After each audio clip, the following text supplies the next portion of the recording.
آيس كريم الساندويش، طعمه مثل طعم الآيس كريم الجاهز، جدا لذيذ. يلا نشوف المقادير. أضفت 100 غرام زبدة باردة، كوب سكر بني رطب،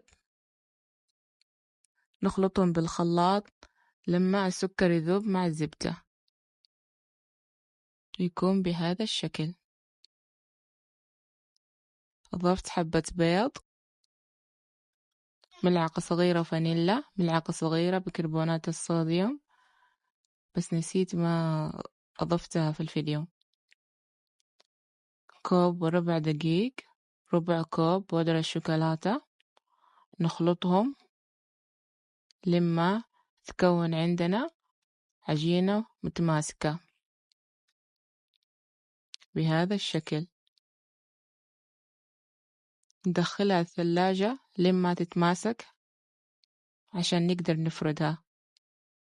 حشوة الآيس كريم نص كوب كريمة خفق، قشطة مخفوقة، نقدر نستبدلها بقشطة عادية بس أنا حبيت أضيفها. علبة قشطة، ونصف كوب حليب مكثف. نضيف الخليط في الصينية، ندخلها الفريزر لما تجمد.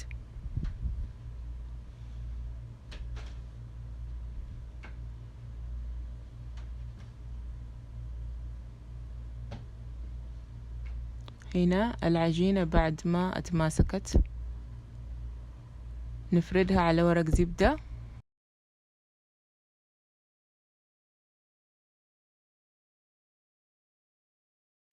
بحجم وسمك متوسط.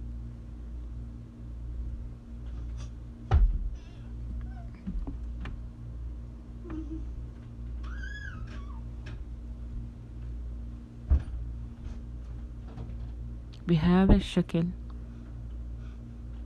نشيل ورق الزبدة كذا صار تمام. نقطعها بقطاعة الدونات أو أي قطاعة، أي شكل انتو حابينه.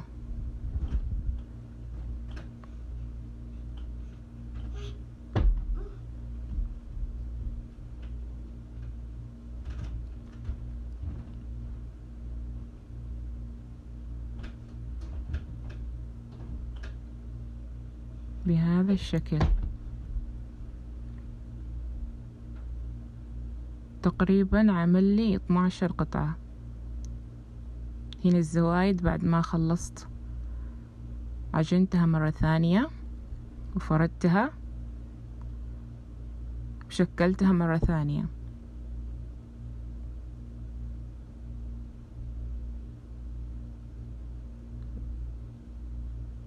طبعا رجعت العجينة في الثلاجة عشان أقدر أشيلها وأحطها في الصينية.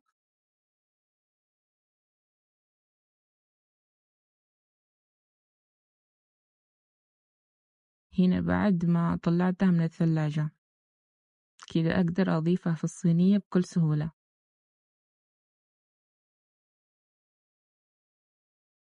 نخبزها في الفرن مدة 10 دقايق فقط لا غير، عشان لا البسكوت يصير قاسي معانا.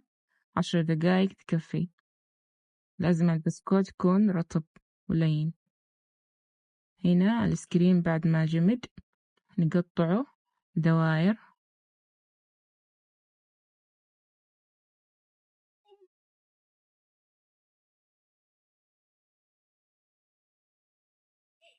ونحشيه مع البسكوت.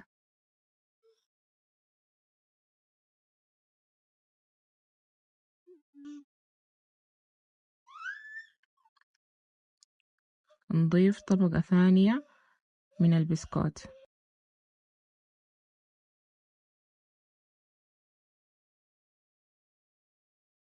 طبعا لازم تشتغلوا والمكيف مفتوح عشان لا يسيح معاكم الآيس كريم. شوفوا كيف، يا سلام، جدا لذيذ، طعمه يشبه طعم الآيس كريم الجاهز.